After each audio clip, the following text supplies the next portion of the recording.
Hey everyone, thanks for joining. It's me, Jordan, for another lesson here at Pianote.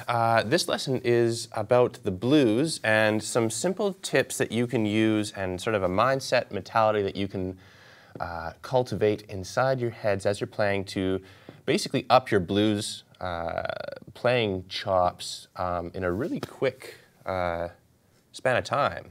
The lesson is entitled How to Become a Better Blues Player Overnight. And I really think that some of these kind of mentality shifts can really jump you forward like this. So I'm excited to teach this lesson here. Before we get started, though, I just want to make sure that everyone on the site knows that you can ask questions by hitting the Ask a Question button below the video, and I'll happily answer them on stream here.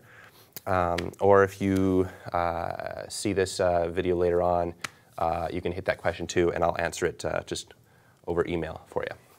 So the blues is a really cool genre.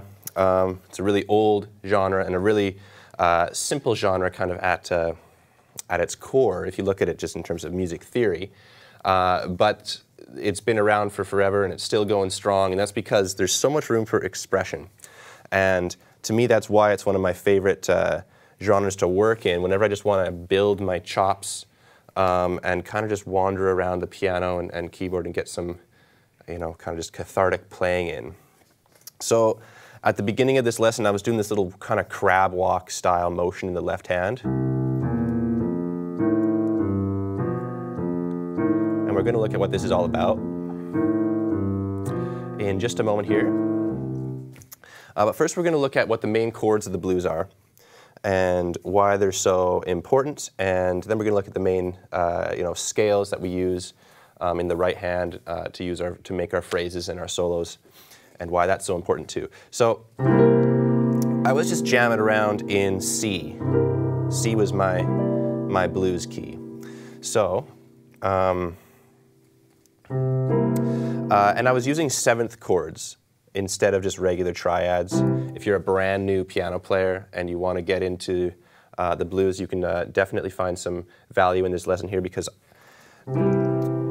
the seventh chord for me is one of the first chords that you learn that sounds, I guess, a little bit more legit. There's some more kind of colors and options that you can use with it. And it's a very simple chord at heart here. All I'm doing here to make my seventh chords is I'm taking my basic triads. So I was playing a C, I was playing an F, and I was playing a G, and I was back to C, which that sounds,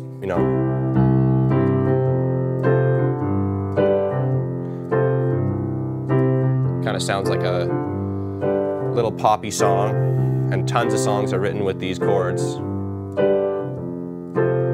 But with a simple addition of another note, all of a sudden it takes it from that kind of happy-go-lucky pop sound to now it's got this blues characteristic.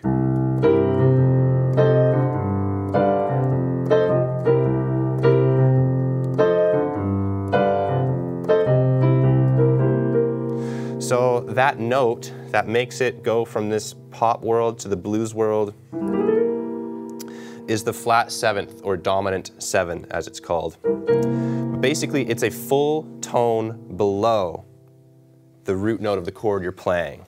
So here I am in C, and if I want to make a seventh on top of that, I can just put my thumb on top of the octave here. So I got C in the bass, C in the octave. Sounds plenty definitive. But if I want to make it a seventh chord, all I got to do is take this high octave and move it down 2 semitones. So C, B, B flat.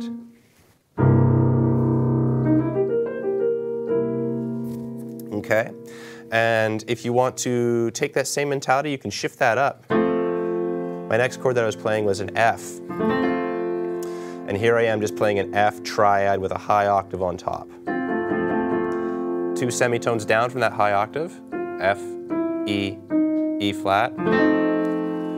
Now we're in that bluesy world with the F7 chord. And the final chord that I was playing was a G. So that is similar process. 2 semitones down from the high octave, G, G flat, and F. Okay, so now I have those 3 chords to work with that already give it a bluesy quality.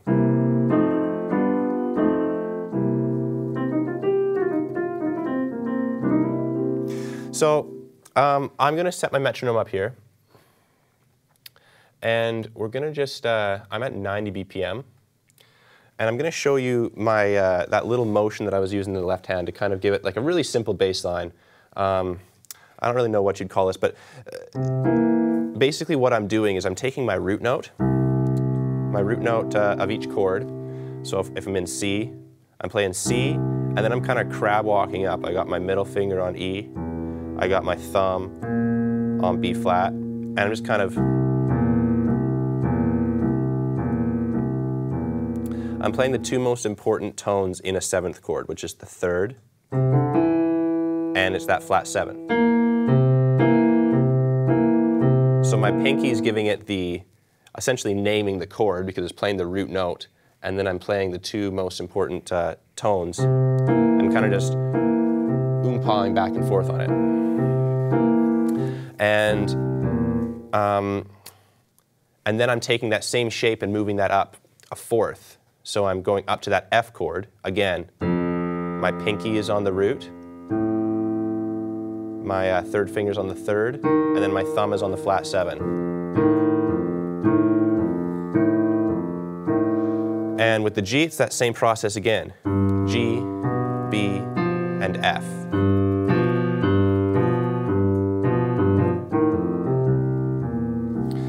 Okay, so we're just going to practice that with this metronome at 60 BPM. And try to follow along. If you do need to go slower, you know, you can set your metronome down a couple BPMs, because I'm going to walk through each motion like this. 1, 2, here we go. To the F.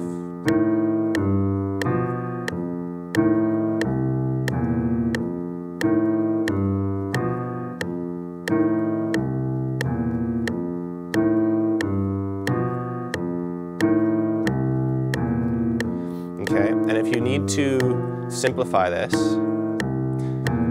you can play them as solid chords. I'm going to move up an octave for that. 2, 3, 4. 1, 2, 3, 4. 1, 2, 3, 4.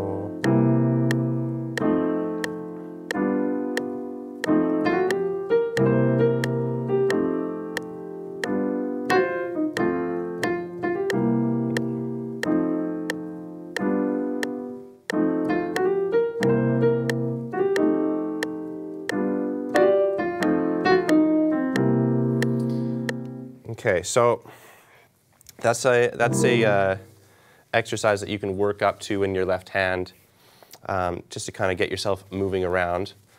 And if you kind of want to spice up your blues playing, and if you're wanting to deviate a little bit from that traditional 12-bar format, and if you're looking for what I'm talking about when I'm saying 12-bar format, we have some earlier blues lessons that you can check out. Either on YouTube, or we've got a full unit on Pianote.com that's on the blues that teaches you all these really basic fundamentals. So if you're curious about what I'm talking about there, just check out those resources. So the next thing that I'm going to do a quick review on is on the pentatonic blues scale, which is what I'm basically using in my right hand to do all the stuff that I'm doing for this lesson today. Again, we're in the key of C. So the pentatonic blues scale consists of these notes here. We have a C, we have an E flat, we have an F, we have a G, we have a B flat, and then we have a C up top again.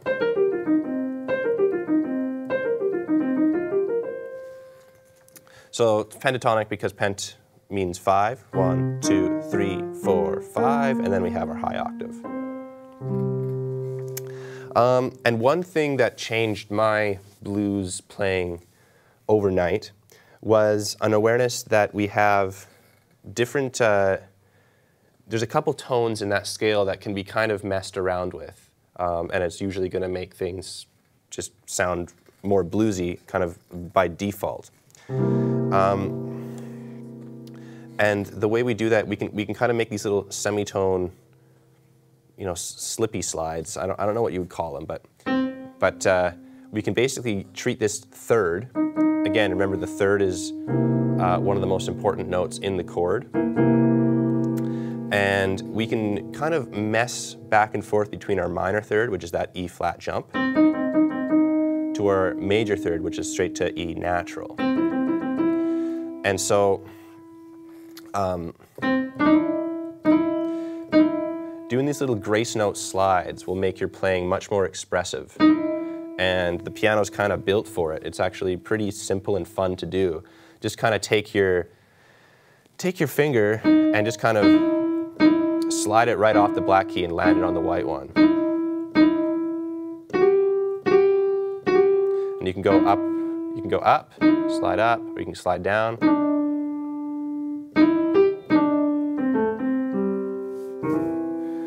Same thing with the fifth.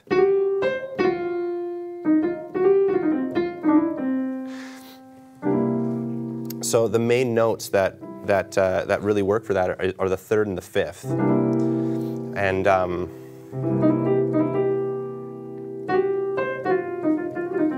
And you can take that same philosophy and apply that to the other keys as well. If we go up to F here, again, remembering that we have our third and fifth.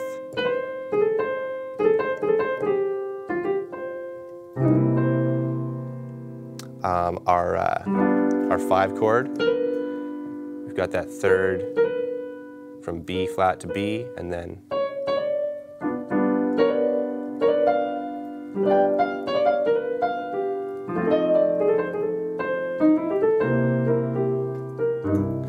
and I find that to be, it's like the piano's version of bending a guitar note, because we can't actually bend strings ourselves, but that's kind of as close as we can get to changing the pitch of our keys, is by using tones like that.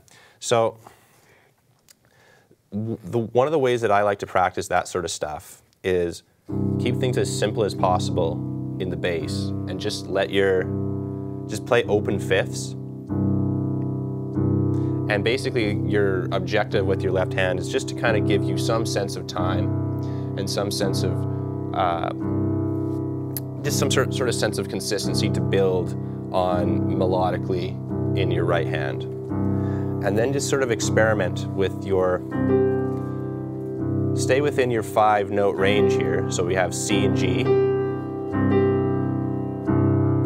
And just see what it sounds like to play with those little pitch bendy notes.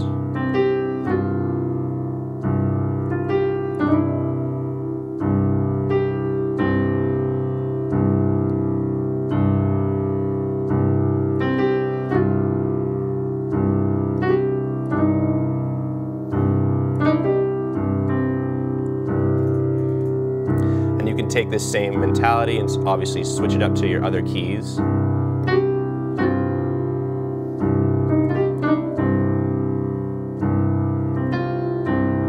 Go up to F.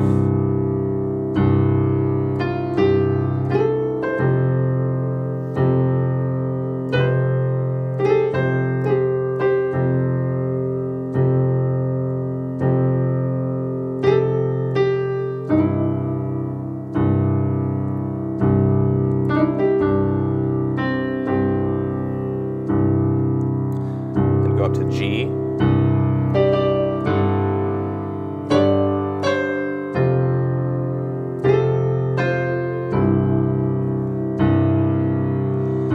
Start to experiment with the other notes within that pentatonic scale.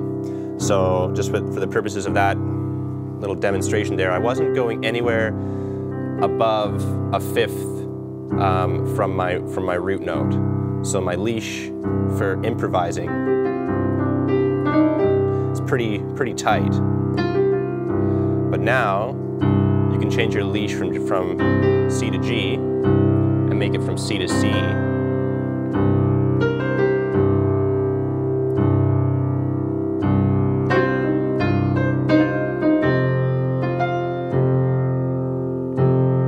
remembering that our 5 notes that we have to mess around with, again, it's a guideline, there's no set rules, but our 5 notes, C, E flat, F, G, and B flat.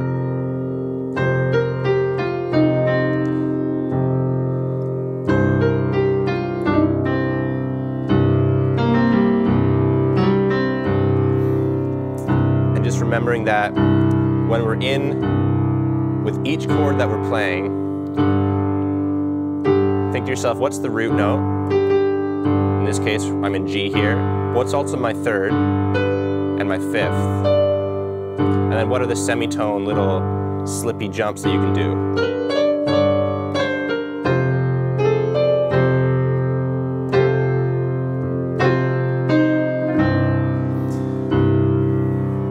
And that mentality, I really love playing around with that sort of stuff because it's very scalable. It's very, you can keep it very, very simple. You don't need to do this left-hand pulse thing if you want to. You can set your metronome to go and just let yourself hold your whole notes.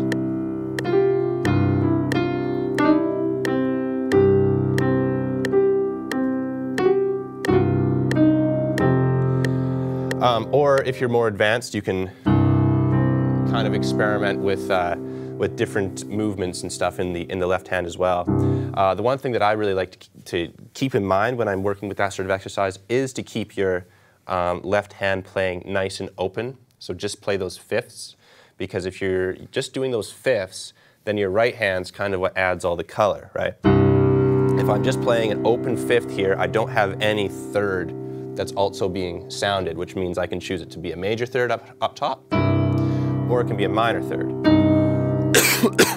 Pardon me. Okay, so taking that mentality and moving it a little further into some other expressive tricks that you can do. One of the things that I really like about really good blues players is they have these kind of trilly, really fast notes that they'll do, just kind of back and forth, that they almost sound like, to me they sound like a harmonica when it kind of wails a little bit. So what I'm talking about is this sort of thing.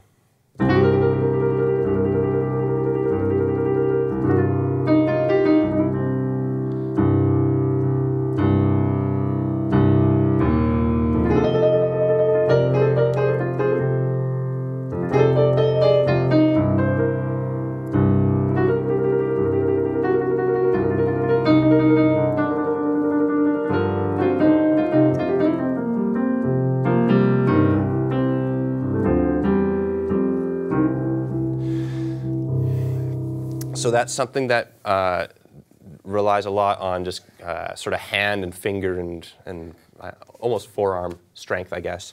But at its core, it's very, very simple. All I'm doing when I'm, just going back to C here,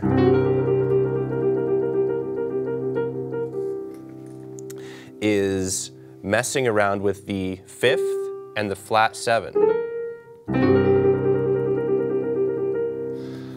To kind of give it that warble. And again, going back to that previous concept of kind of slipping, using this that kind of grace note concept to slip up to the 5th. You can kind of use that mentality in this here by notice how when I'm starting this, I'm actually I'm sort of starting on the G flat there. And I can kind of rock back and forth between this set of tones here. So between my 5th, my flat 5th, and my 4th.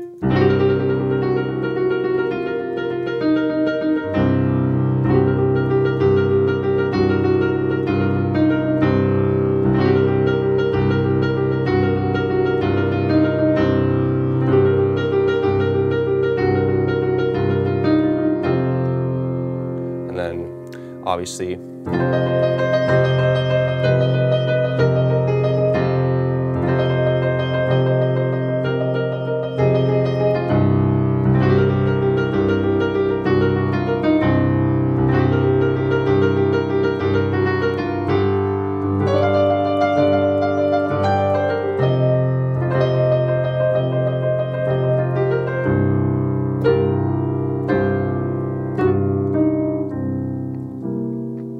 So when you're practicing,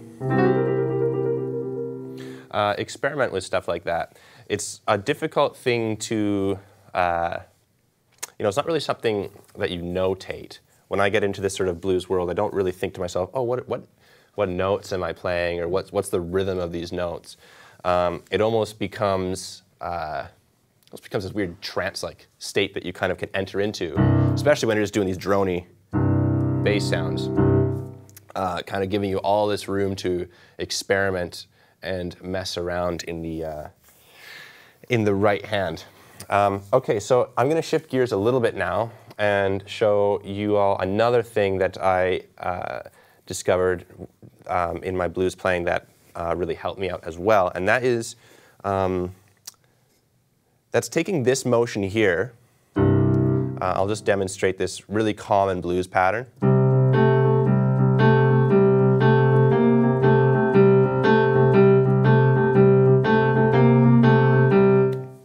Okay, so that's a really common blues pattern. Again, we have a lesson on that stuff on Pianote.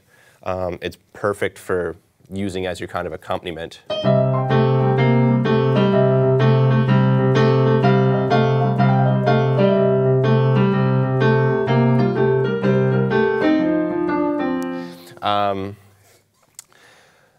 However, if you're playing and you don't want to do something so wildly extravagant in the right hand, you just kind of want to build a solid foundation. Maybe you're playing with other musicians, and maybe you're wanting to just be a good accompanist, but you kind of want to give a little bit more, put a little bit more, meat into that progression. You can do this.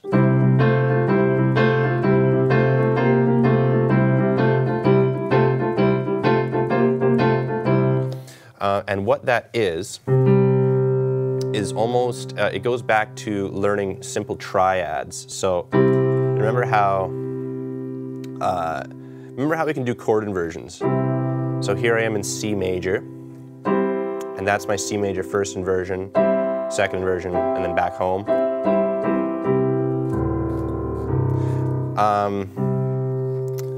What I'm basically doing, here's how I set up my hands to play it. I have my left hand, again, just in that open fifths position in root. So I got C and I got G. And then how that kind of lick works is I just pop back and forth between G and A. So G, G, A, G, G, A. And then I walk up to the flat seventh as well.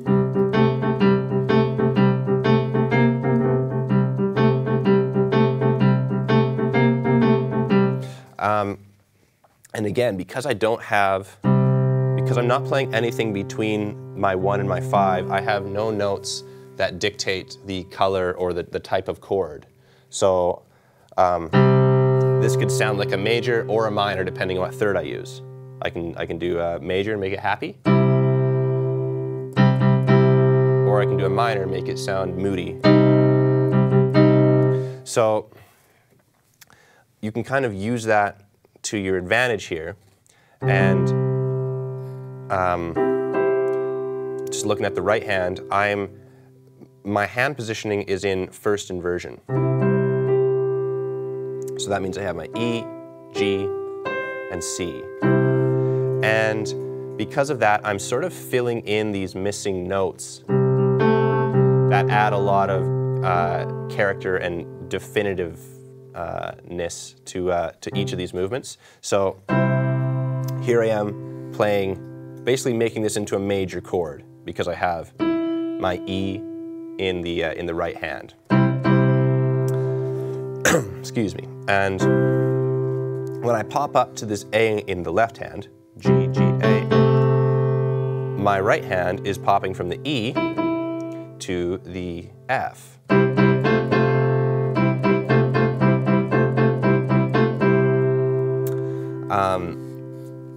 Which, yeah, just sounds really cool. And then when I pop up to my B flat in the left hand, my right hand pops up to the G. So just in the, if I'm looking at my right hand, I'm playing E, and then I'm playing F, E, F, E, F, G, F.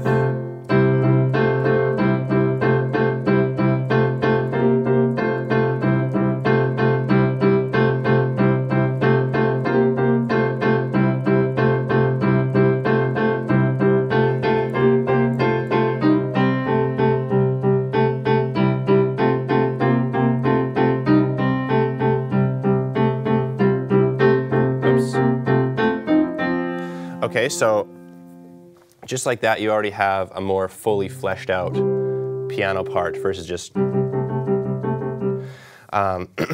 So let's just look at what that looks like in the fourth chord position. Here I am in my left hand. I got my open fifths all set up. Nice blank slate, doesn't really sound major or minor. And then I take my F in root position. I move it at one position.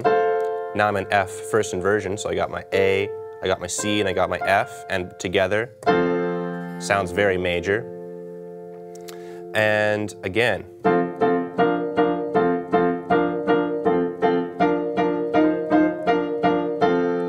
So I'm just moving from my A note to my B flat.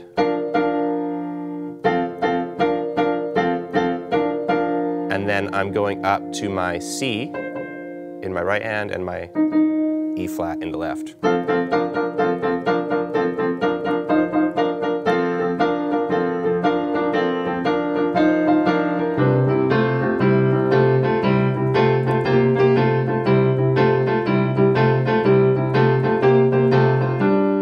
And then we get to our fifth chord, which is that G. Here we are nice and open.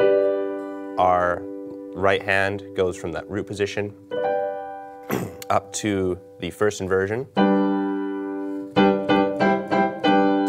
And again, it's that exact same pattern. So we have our F chord, or pardon me, our F chord. We have our B note. And then when we pop up to play the E in the left hand, we pop up to play the C in the right.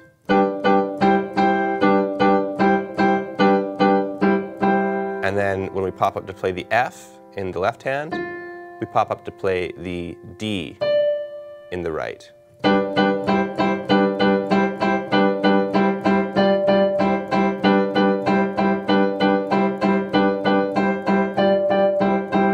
Right?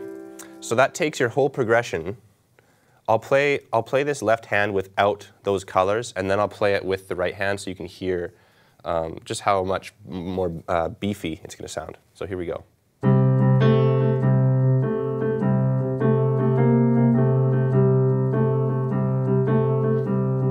Now we go to F, back to C, to G, to F, to C. Now I'll put the right hand in.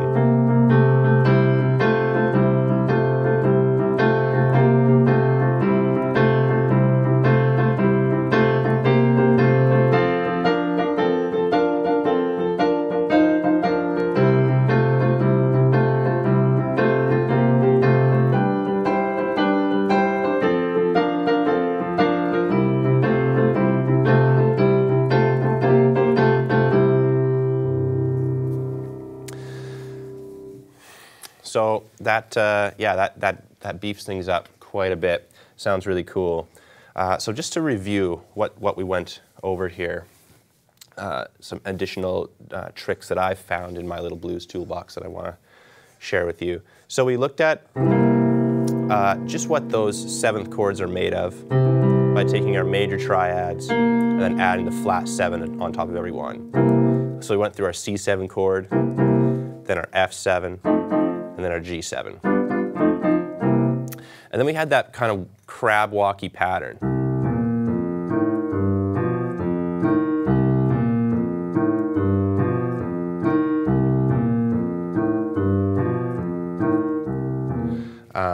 Which is a really kind of, it'll really test your dexterity to move through all that.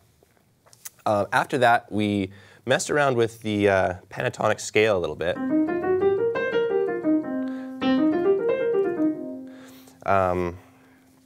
And we explored those two important melodic tones that you can use for soloing. So that is the third and the fifth, and the semitone just below each of those notes. So third and the minor third, and the fifth and the flat fifth.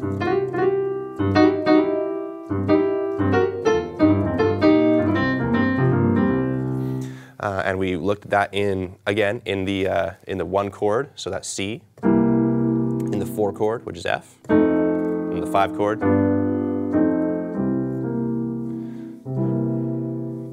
and then after that,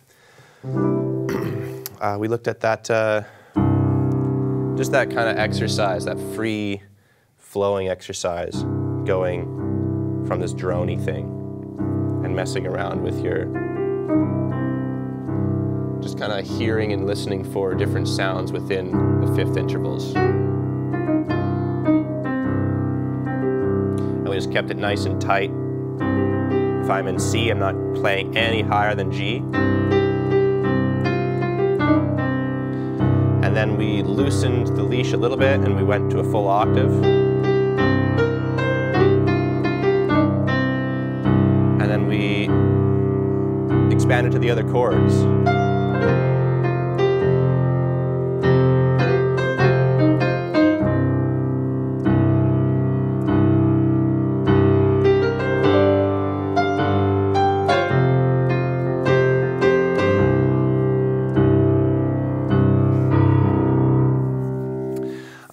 And then after that, we looked at that thing I just showed you with those two stacked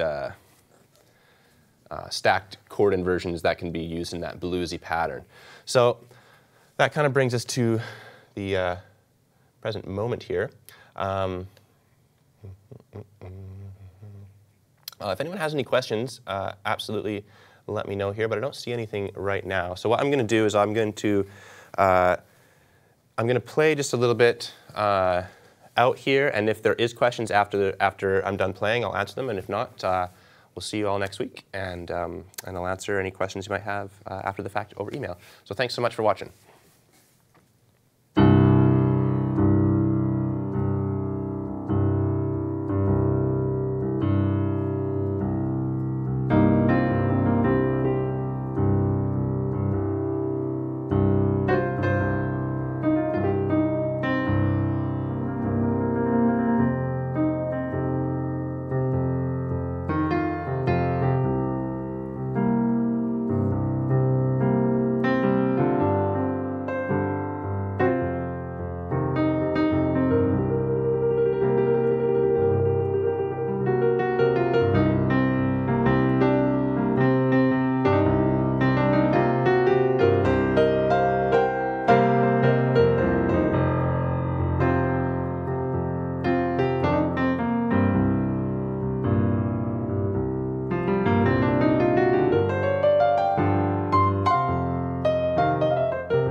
Sweet. We'll see you all next week.